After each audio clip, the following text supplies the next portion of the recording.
and Summer. Welcome back to our weekly stream, Get Resourced, where we chat about everything about reconnecting resource back to yourself, source, and others. And we have a topic that we're really excited to share with you. But first, check in live in you, Summer.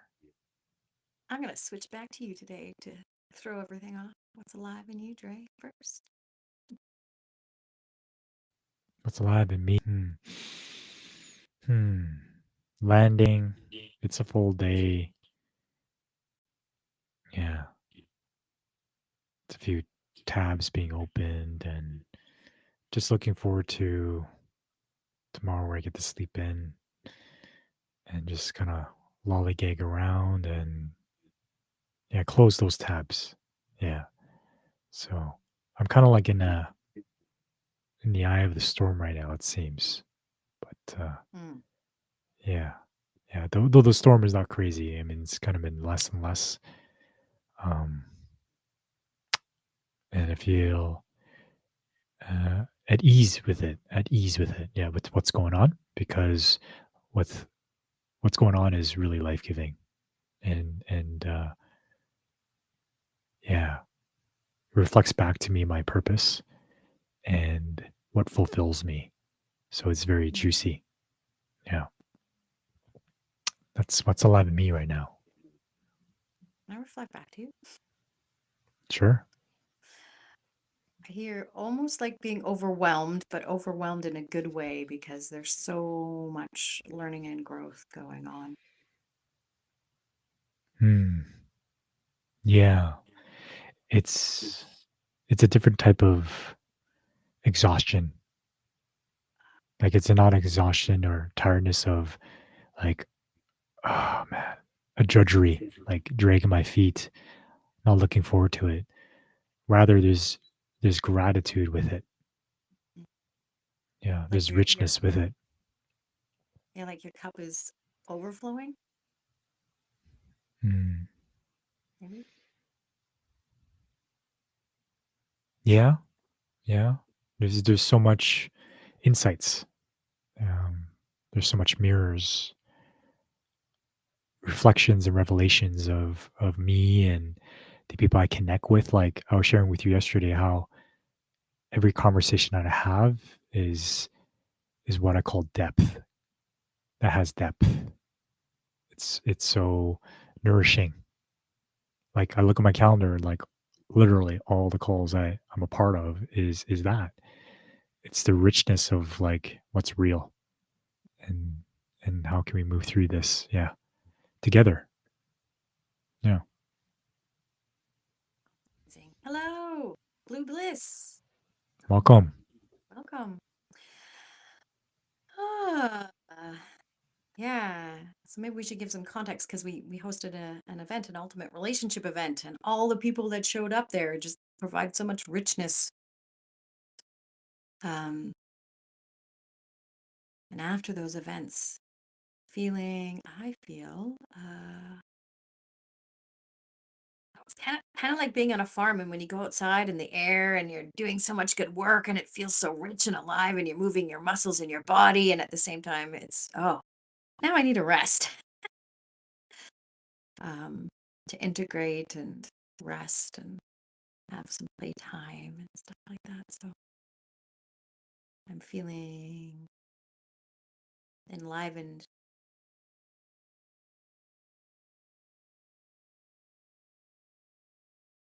Enlivened and um,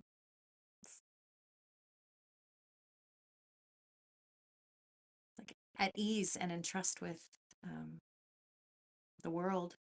When I meet people and I see them and I get filled up by them, I'm like, oh, I understand the human condition, and I begin to trust the world rather than in these fear places where you get news and all this stuff. It's like, no, when you're actually with people, oh my God, feels just fills my cup, and it also fills it with ease and hope and joy in the world that we are such a connective species. I don't know what else to say. Beautiful. Yeah. Yeah, if I were to reflect back, what I hear you saying in my own words is a good day's work that leaves me feeling proud and full. Yeah. Yeah. It reminds me of that whole right livelihood concept. It's not just, and being paid just in money, but you're being paid in the fullness and richness of life and its joy. And I don't want to retire. I just want to keep being re-inspired by the work that I do. Yeah. It's not a job. It's Mm, this. I'm here on purpose for a purpose. Um, Goes back to being in a tribe, really. You serve your people, the tribe, and because you're in that community, you know what your purpose is because you get the feedback right away instead of meandering and wondering, oh, what is my purpose? You've got the people there that tell you, that reflect back to you what value you hold for them. So it's definitely not what I was taught this world was. You go to school, you get a job. Oh, but this is better than any of it. It's just um, I feel complete and whole and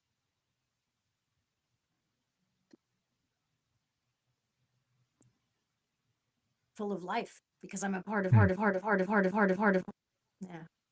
Mhm. Yeah. Yeah.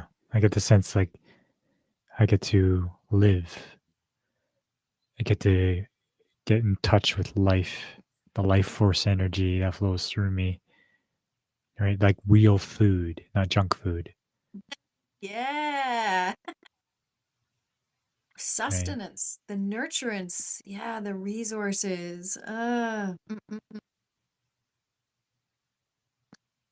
Yeah, which, Yeah. our culture is so money focused, which we need. Mm, But the nurturance of relationship and connection, not having to do everything on our own. I mean, our individual houses where we're all separate these days and we all have separate internet and separate this and separate, lawnmowers. It's like, what happens when we're in community? And I think with the way the world is, we're starting to get back to that. We're almost being forced to. mm. Hey, Leyland. Yeah. Deshaz. Thank you for the love there. Yeah. Mm. Yeah. The fullness that comes with like a rich relationship that it gives so much sustenance to my life in terms of like seeing myself, having more compassion, having energy. Like there's something that I leave the conversation like bumped up. And I do judge there's a thirst for that realness when there's so many distractions these days trying to pull my attention away. Yeah, there's that thirst for it. Yeah, the realness, the slowing down. I was speaking about this in our class last night of the takeaway for me was not having to rush in and fix anything or do something. This idea of like, can I slow down? And when I slow down, it gives me this ease that my body loves so much. It wants more of it. Yeah, we find our own answers that way. We don't have to scramble when we sit with ourselves in this environment. We start to trust ourselves and other people. Hmm. Mhm. Yeah. Yeah, And our so culture. Yeah. so to get to that place, like this piece of being shared, to be able to share so openly, right? And maybe the word vulnerability comes to mind. I want to throw it to you, Summer, of like, what does vulnerability mean to you and how has that like played out in your life or evolved in your life? Oh, I can't wait to hear the same answer from you. Um, yeah. Well, we come into the world pretty vulnerable. Um, and I think as a teenager, I was very closed. I was scared of people and um, definitely didn't trust sharing my feelings. As a young adult, too, like when I was 24, just overwhelmed because I went to India for a while and was very confused about the world. I think most people are. There's a lot of hate and division. Um, and really, I got sick too. Um, had a lot of health issues, stress. When you don't have any guidance in the world, it's mentor, true mentors. We've all been brought up, get a job, work for the man, and we follow what other people say, and we're not really given the guidance. Okay, what's real for me? And I know for myself, listening to my body. First vulnerability is okay. How can I trust my body to tell me what's life giving to me or not? And so, as I was so sick, um, had chronic migraine headaches and really high prescription for eyeglasses and a streptococcal blood infection and pre-cervical cancer. Um, as I slowed down enough to, and this is to be vulnerable enough to myself, we have all these, as they call it, an IFS protector parts that really prevent us from being even vulnerable to ourselves. But as I started to listen, because at one point when I was 24, I had 6 months off work and I didn't have to do a lot. I journaled, I did artwork. I started being vulnerable to myself, started expressing things, at least to myself. And you really, like you said, when you slow down, you have the time enough to do that. Um, and when I did, I heard my body started speaking and I was listening. And I mean, I don't have eczema anymore. I don't have my vision's greatly improved. I healed my streptococcal blood infection without antibiotics, without these outside things. The body's regenerative. And so then it becomes about trust. And then when I start to trust myself, I don't really need anybody outside of me to fix me.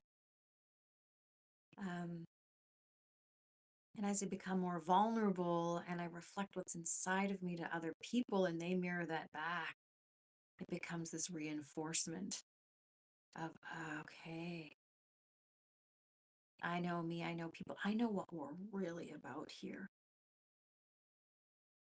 No, I don't have to force my way or force my opinion or get stuck in debates on political forums or um and I get these pieces, we used to have Mr. and Mrs. and now we have they and them and she and her. And I'm like, what if I can just be with the person, just in their presence, to know that they're human without any label at all. Um, and start to hear what's going on inside of their inner reality. What sensations are they experiencing? Um, I just feel so full when people are willing to share that with me. And I get this reflection of myself. If I'm not afraid of whatever they're reflecting back to me will elicit something also in my own body. A lot of us want to fix people, or empaths are like, it's too much for me. But if we trust ourselves, and we keep learning through our own bodies and other people, um, man, the world starts to make sense. It feels with ease and possibility and the richness. There's no scarcity anymore. There's just so much that's possible. And so somehow the question about vulnerability has brought up, oh, when we can touch life itself and be vulnerable enough, the world is alive with possibility. I'm going to Mm, toss it back to you mm. about the journey of vulnerability for you, because I know there was one point where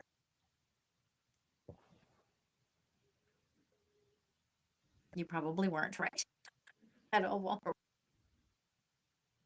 Yeah. Yeah, there's so much richness in what you shared. Brought up so much for me. And I so appreciate like a perspective where we're talking about the same thing, but in a different way. And that can land for someone and how I speak about it can land for another. And so I just want to sit with that and appreciate that. And when I explore this vulnerability piece, initially, like I think about like revealing myself to the world, like for you to see a part of me that like I'm afraid to show. And it speaks to the focus of everything outside of me, like that I naturally train myself to look outside of me for feedback or approval. And so now I see vulnerability as in how vulnerable I am with myself. Localizing that the first relationship here is the relationship with myself. So growing up, like being told to not trust myself, to not trust what I feel, to not trust what I need, that I didn't have an opinion, led me to outsource that to my parents or to someone outside of me. And there was a comment there about from Dark Crypto saying it's not a pleasant experience. You feel weird around everyone. You feel weird around everyone. So I might be taking this out of context. Though if I'm reading that for myself, I felt for a long time weird with myself because I didn't have that trust. I didn't know what was going on in me. So I found everything to try to numb myself, like go party, drinking, video games, any activities that will get me from just being with myself because I didn't have the tools, I didn't have the education, I didn't have a model to make sense of what was going on in my internal reality. So all I did was to push it and stuff it away and to find myself in places where people can accept me for who I am. But what I found was I contorted myself, people pleased myself, wore masks to fit in particular environments to feel safe. Everything was external. Yeah. And so when I was left with these things within me, I'm like, well, I didn't know how to handle it. Of course, I feel weird. So I wanted to go away. I wanted to push it away. So looking back now, it's just this awareness of realizing, wait a minute, this is who I am. And so this is an invitation for me if I want to be free, if I want to walk my own path, if I want to be at ease with myself and be with those that could accept me for who I really am. It actually goes back to knowing myself and knowing that I have inherent worth. And that starts with building the muscle of like tapping in of like, what am I feeling? Realizing is just another form of data for me to get in touch with my needs. And what are needs? Redefining that for myself as ways to connect to my life force. And when I do that over time, what starts to happen is I start to tell myself that I do matter because my feelings and needs matter. I start to trust myself. I start to respect myself. I start having more compassion for myself and more self worth. So the vulnerability here, I like to frame it as how vulnerable am I to exploring my inner world and my inner reality? And this helps so much, right? The piece of community where in my journey, that started with being received in a community that allowed me to express and find my inner reality. Because in my old family system, if I were to do that, it'd be weird. Why are you feeling that way? What's going on? It's a foreign language. But when I found myself in a place where this was being practiced, this was being modeled, is this if I was a child again to re-educate, relearn the skills that I never did in a safe way. Yeah. So that started for me is like an environment that welcomed me in to build that muscle of getting tuned on myself. So then eventually I feel safe enough to be vulnerable with other people outside of that space. Yeah. Yeah, it's tricky, right? As we grow up, we could think certain things, want things a certain way. We want to protect ourselves and our family and our loved ones, and we want it to go a certain way. And I think Dark Crypto here says, sometimes we lose things or people that we care about, and it doesn't make any sense for us. Um, and it can be a really confusing, dark time sometimes when we can't understand people and what's happening around us. And I know there's been a few times where my life was just like shook up, and I'm like, whoa, what I thought this world was and what it is and who I am in it. I just feel lost and I don't know what's going on. I remember a time when I was 24, I kind of hid out in my parents' basement because I was like, I didn't know how to relate to people. Um, I didn't know who I was. And at that time, I couldn't catch the judgments or the beliefs that were formulated that I believed that drove everything of how I responded to people. And of course, it's evolved. But as people share what's going on inside of them in real time and they open their mouth, and other people don't need to fix them, don't need to judge them, don't need to analyze them, don't need to put them on drugs because they think they're broken or that there's something wrong with them. Because there's this doctor, Dr. Wise, who says, sometimes in a family, people are sick with whatever, whether it's cancer or autoimmune disorders or a mental disorder. A mental disorder, I put that in quotes.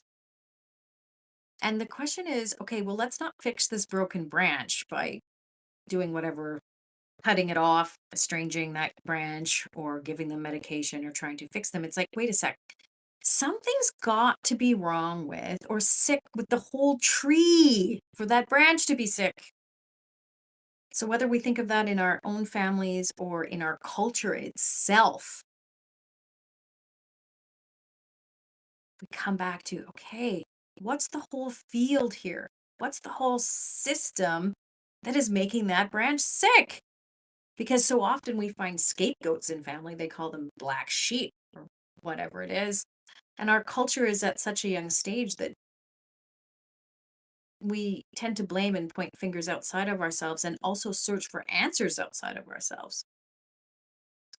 So this is where I get excited in our work, because as one person, like you said, tends to their own inner world and their own body, and they start to trust what's in there and trust that there's a source and an infinite intelligence that actually exists in there that they can actually tune into and listen to. Um, all sorts of things start to happen. Strange symptoms disappear. Clarity starts to set, and and other friends and a different type of family that supports you in feeling aligned, healthier, more whole. But sometimes it takes a bit of a dark night of the soul, a health crisis, a relationship crisis before we move into that full embodiment of trust that that actually the world's a safe place to be, not a dangerous one. But that takes knowing that the safety comes from within first. Yeah. Mm. Yeah, well said. It just reminds me of the hero's journey for me, that like the life path was one that was an external purpose, like looking outside of me for what defined success and my worth and who I should be. And then having a crisis, I call it divine intervention, to be like, wait a minute, this isn't it. And then walking myself back home, of coming back to myself. And then when I go within myself, I then look at my past totally differently. It starts to kind of make sense of Yeah. like the matrix journey of, freeing oneself from the system. Like I find myself in terms of the mental programming, the the emotional slavery. Yeah. Yeah, the indoctrination. Um, Sometimes we're so in the ocean we can't even. It just feels so normal, right? Casey, thank you for those words and thoughts. Thanks, Casey. Would love to know which ones resonated with you mostly. Um, yeah, so going back to, I'm gonna maybe this is a side turn, but I have this book beside me. I'm just gonna share it. The Spirit of Intimacy, by Sambon Fusome. And the Someis to me are were great teachers. They both came out of unfortunately they're both not with us any longer, but um they talk about our culture. And I do quote her husband in my book, talking about even mental illness. And in our culture, it's like, oh, again, that branch of that tree is broken or sick. Let's fix it. Let's put pesticide on it or do something to kill the bugs on it or whatever they believe. Um, but the way that they perceive what we call mental illness is the awakening of a healer and listening deeply to what that person is experiencing. And I think this happens often too. They always say the most disruptive person in the family system is actually the healthiest, which is super interesting. Um, and I'm getting a little message here in red, Dre, and I don't know if it's true or not. Are you still moving and can hear me? Are No, you I'm here. frozen? You're good? Okay. Oh, there was a very interesting message that popped up there. And I just lost my train of thought. Um, and what Sambumfu talks about is, and it comes back to, it takes a village to raise a child, and it takes a village to heal an unhealed adult that hasn't been living in a village. And a lot of us sometimes when we're couples or small families, we can't see our system outside of ourselves. And so they talk about what it was like to live in a village and that they still try to recreate that because in a couplehood, it's really hard to see past your own struggles. And so when they say it's our relationship, they don't talk about the couple and just the couple. They talk about the community or the family that holds them. Because they say the purpose of the community is to see and hear and bring together and bring out those people's gifts. And really, a couplehood is, as Bruce Lipton says in The Honeymoon Effect, is when two people come together and their resources and their energies are greater than what they were together. But so often we're hearing about people in toxic relationships or in spirals that actually disable or make one or both of them sick in one way or another. They're workaholics, they're alcoholics, women take more on autoimmune disorders or crises. And so, how is it that we can use community in a way that actually makes us more healthy? And what I know for sure is it's comes with vulnerability as you're talking about, but also presence and noticing the judgments and the way that we think things should be. Because as I've noticed in mind body medicine, when I trust my body, as long as I'm not judging, as long as I'm not in my head, any negative emotion, any symptom, any sense of physical pain, if I can observe it versus then trying to fix it, it actually moves and dissipates in about 30 to 90 seconds. And so this is where I believe we're getting out of the fight, force, or fix paradigm where we all believe we have to fight our way through something or fight some political thing or fight our body as if it's the enemy. And it's like, do we really have enemies? Or is that some projection of some sick thing that our Hollywood movies have been telling us since birth in all these movies, you know? And like you said, the Matrix. What's really happening? What's really true? And it just might be that we are the most powerful bioengineered technology there is, Yeah. that we can see and feel and know, but it's often our mind. One of my clients said the other day, the mind, it tells us all of these stories that just aren't true. Like, I'm not good enough. My body's the enemy. I need to be fixed. I have to keep doing more. I have to take another course. I need to make more, whatever it is. Versus, oh my God, like you said, can I slow down to feel my nervous system enough to respond to the world and other people rather than constantly reacting? Yeah. So, these economies of scale, this corporate way that we've been working in the material world is so efficient. We have to make more, we have to do more. And I think it's caused a disruption in our natural capacity and way of being. Yeah. It's about finding that middle ground for me, not swinging from one extreme to the other. Hmm. And this idea of like being trained to get rid of something, to fix something, to do something. And if I'm not aware of that, right, we call in IFS, I'm blended. And so that part of me is running the show, is driving the bus. I call it autopilot. But then if I take the time to slow down and cultivate presence for myself, I can begin to observe the stories I'm telling myself.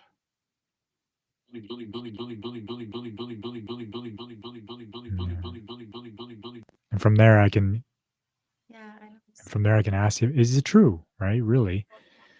Because yeah, the mind is a meaning making machine. You know, get swamped with those stories. So what do you see in the comments there, Summer? I see you looking over. one dark crypto. I crave an understanding of what's wrong with me. I think a lot of people think that. And I would say that a lot of often there's a story that people believe that I'm broken. I have some clients, oh, I thought I was broken, or I thought there was something wrong with you. I don't believe there's anything or anyone broken or there's anything wrong with someone. Figuring out energy and being confused is definitely normal. People often will, I don't want to use the word project because it's such a psychoanalytical word. When we're not in touch, when we haven't been taught how to be with ourselves, when we're always having a safety container, because I think we come into this world as a very sensitive, spongy, energetic being. And we have all these protective mechanisms because, we're not that far off the world wars and absolute violence that we've done to each other. And I think we have a lot more, I'll speak, my daughter's a lot more sensitive than I was. And we're starting to become more and more attuned to more energetic violence and to emotional violence and trying to make sense of it in our bodies and what we know to be true in our hearts. The spiritual reality of kind of like the movie Avatar. I believe we're all like avatars. We're in tune with nature. We're in tune with ourselves. Yet there are people who've been so devastated by war and all of these um, violent pieces. So how can we come into a place of um, allowing life itself to heal us. Because if we keep thinking there's something wrong and we always want to keep fixing, it's this hyperactive fix, fix, fix, fix, judge, judge, judge, judge, judge thing, and it's crazy making. As soon as we settle into um, even just sitting with 10 friends, and this is highly uncomfortable, or 5 friends without devices, without phones, imagine doing this and feeling each other, sitting with each other, at the same time noticing any judgment that comes up. And doing that enough times to go back into to actually honor the feeling rather than the thought in the head. This is really Mhm. hard to do. Super hard to do. We skip to judgments automatically when we're vulnerable and we come up with other ideas and things we think we should do. But if we're actually allowed just to sit with the feeling and with other people, we would realize we're safe. And the greatest resources are people themselves. But somewhere in our world, when we go to school and we're taught to compete, we're taught to judge, we think there's something wrong with us. And it's just not. Yeah. A remembrance, eh? Yeah. That there is a better way of relating, of living, that the ways we are living now predominantly are not sustainable. That comes with a price, price of our health, price of connection.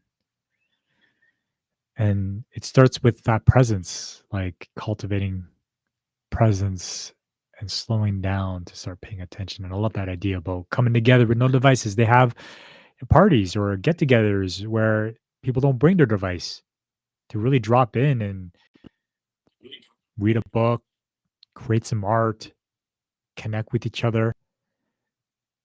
Because yeah, these devices are everywhere, right?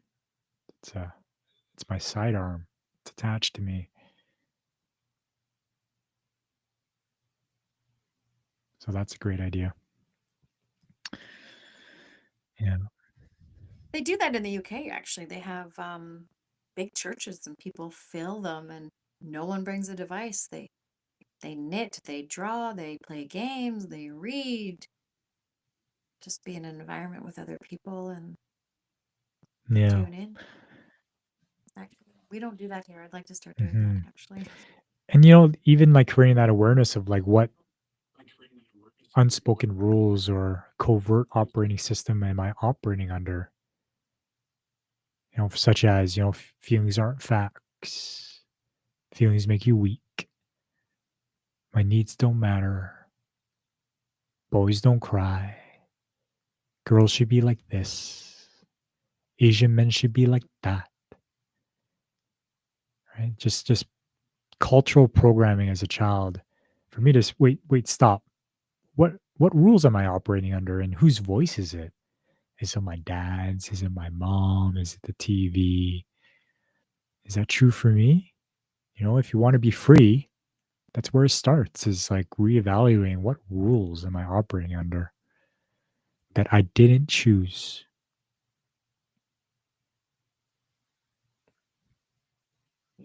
Snuck their way in there, Hmm. realized they were operating under. Yeah. It's a great question. So, how do you go about catching those operating systems when they're just so, well, Yeah.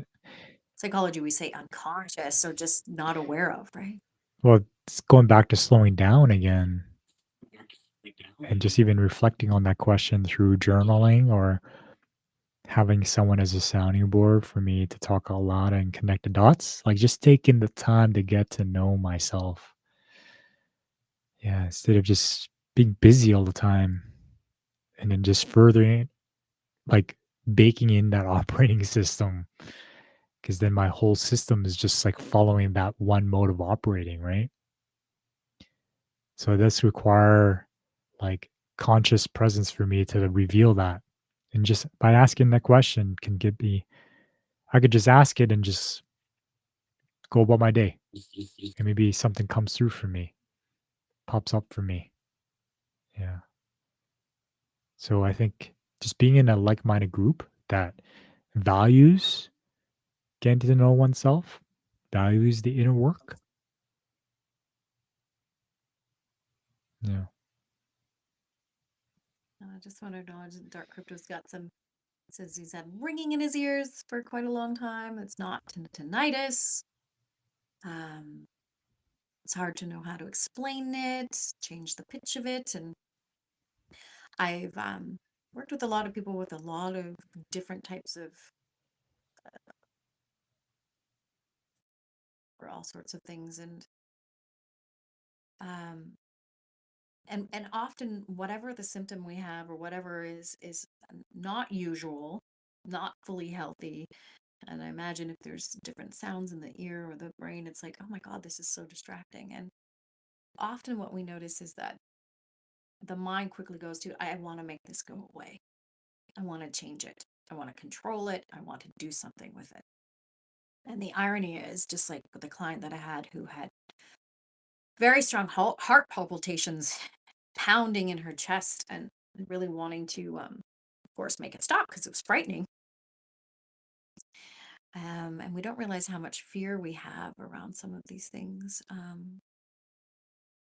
But as soon as we breathe into, and energy comes in many forms, right? Whether it's our feelings, our emotions, our physical sensations, sounds, dreams, whatever it is.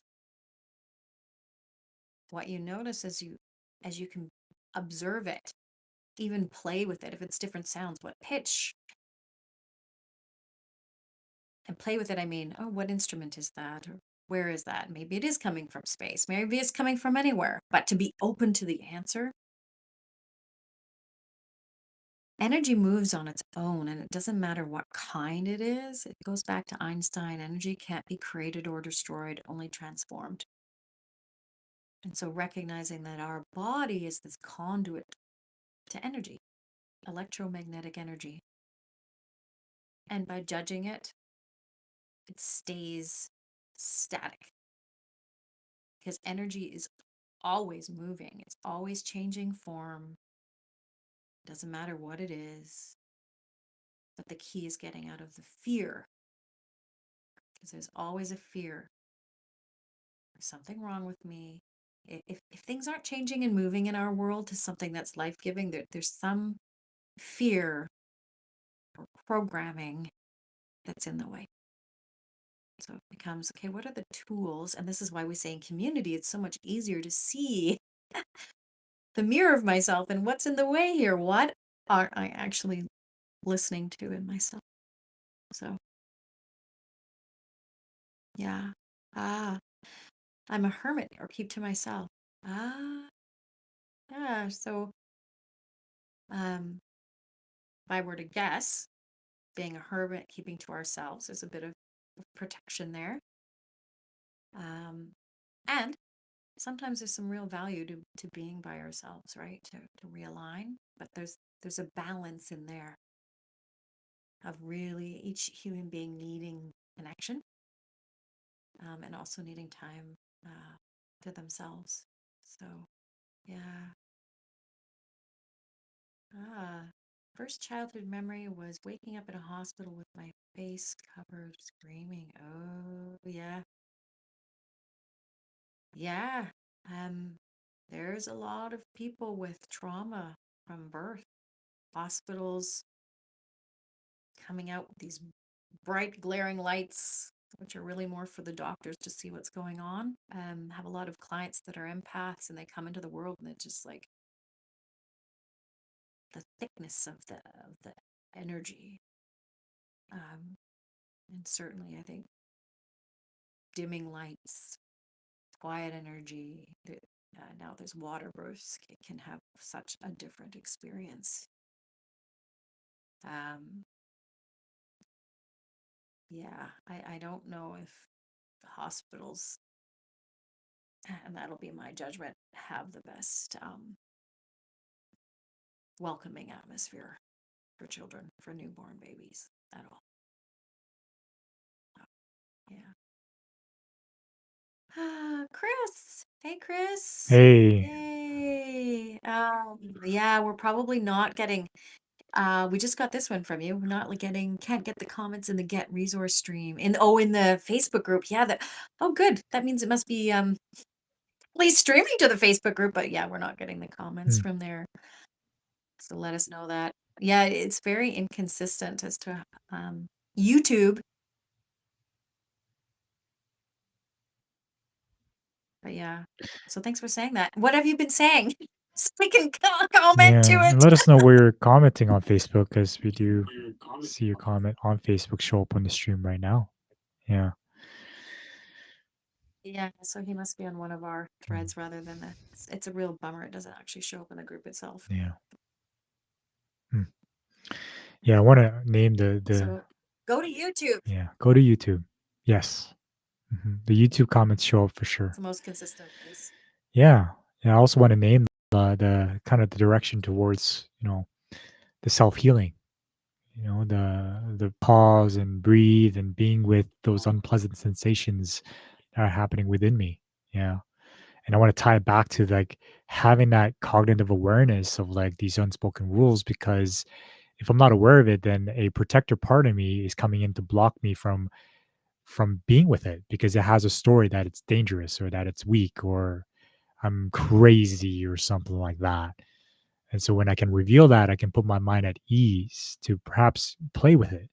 And when I can see other people model that to go inwards and build that road into their body's intelligence and then get the gifts from that, I'm like, maybe I'll give that a try.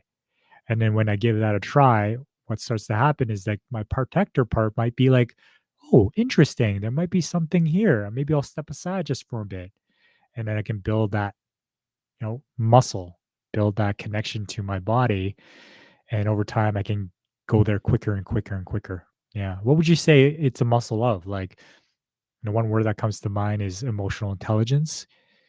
Though, do you have a particular word in terms of like the skill of mapping the internal reality?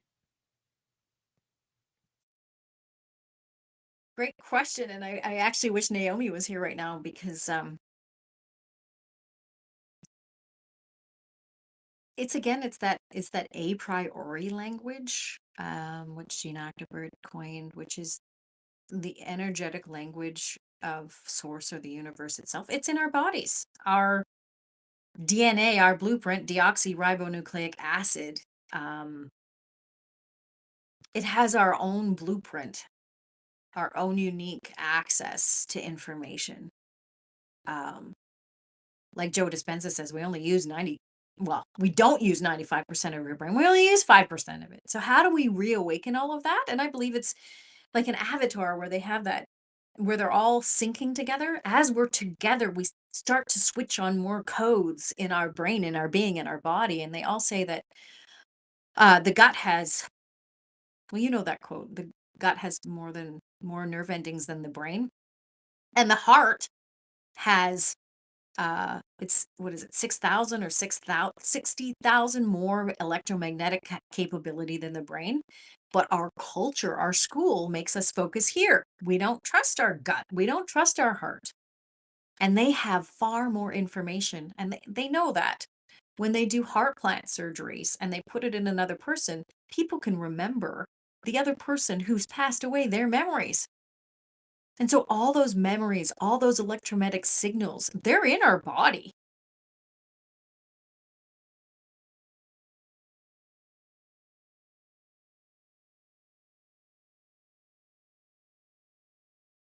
Know if you can hear me or if we're just okay. Now you're moving again.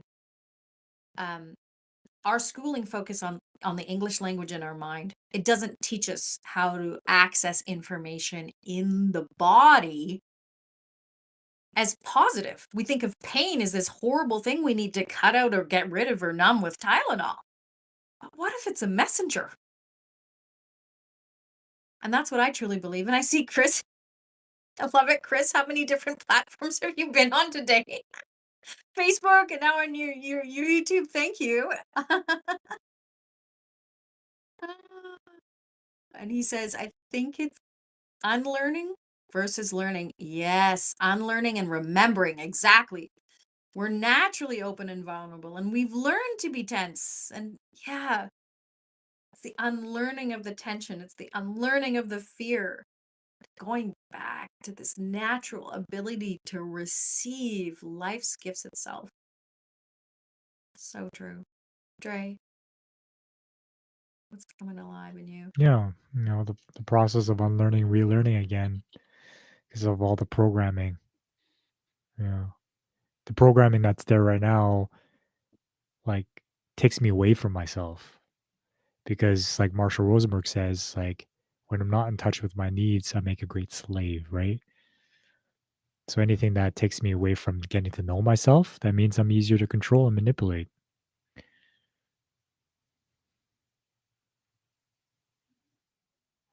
Yes, it does make us easy to manipulate. Yeah. Dark Crypto's asking, she's the relational alchemist. Is that the name of your YouTube channel? Get resourced. This is maybe we should be naming everything the same. Get resourced is the name of our YouTube channel. Getting resourced to self source and others. All the resources that we need are really highly available in our own bodies. And if we're feeling depressed or not resourced, being with someone who has that nervous system capacity can actually help us um, instantaneously start remembering who we truly are. Yeah. Mhm. Mhm. Yeah. Awaken. Yeah. So let's bring this to a close. Vulnerability. Any lasting things that come up for you in regards to that?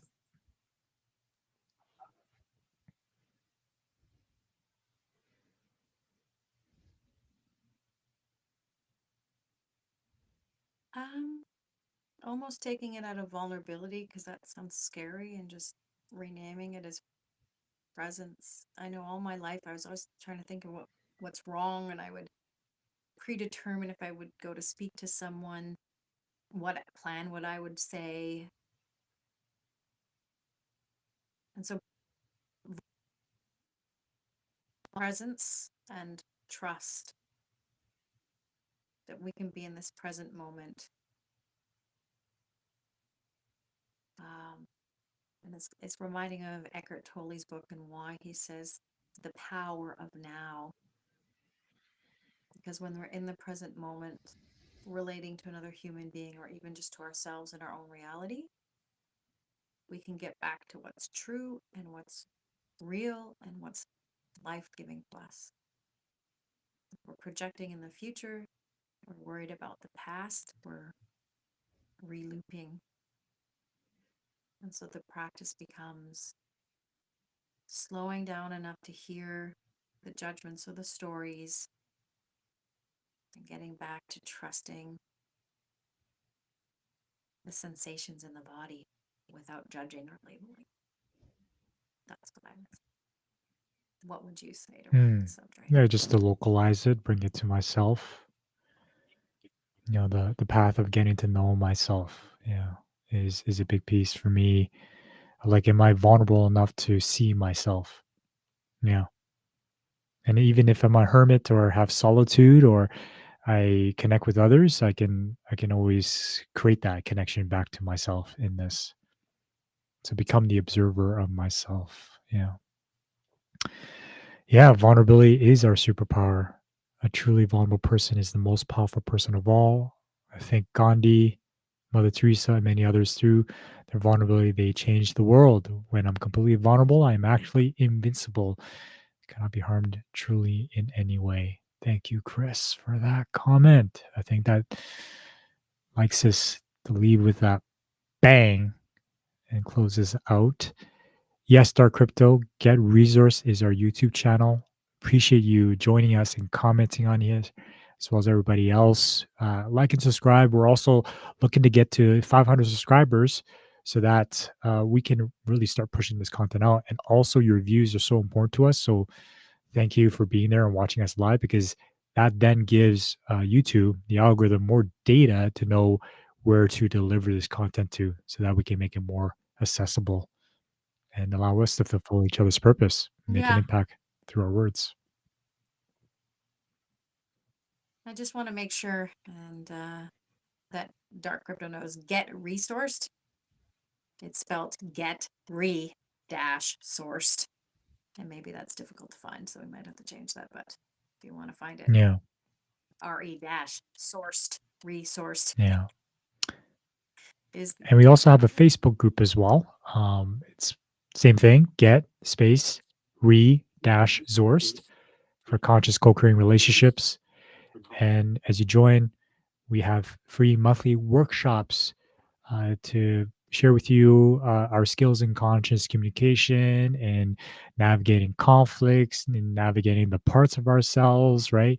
And so you get to, get to steep yourself and immerse yourself in that if that interests you as well. Yeah. Anything else before we close out? thanks for joining. No, I just noticed I get anxious. I like to see what everyone else was saying and Mm, um, on the other platforms and hope they're not feeling neglected because we can't see them. So, mhm. yeah. Chris says, "Thank you guys. Perfect topic for out after the Inside Out and the conscious communication class last night." Yeah, thanks, Chris. That is what it was inspired by, actually. Mhm. So, yeah. Awesome.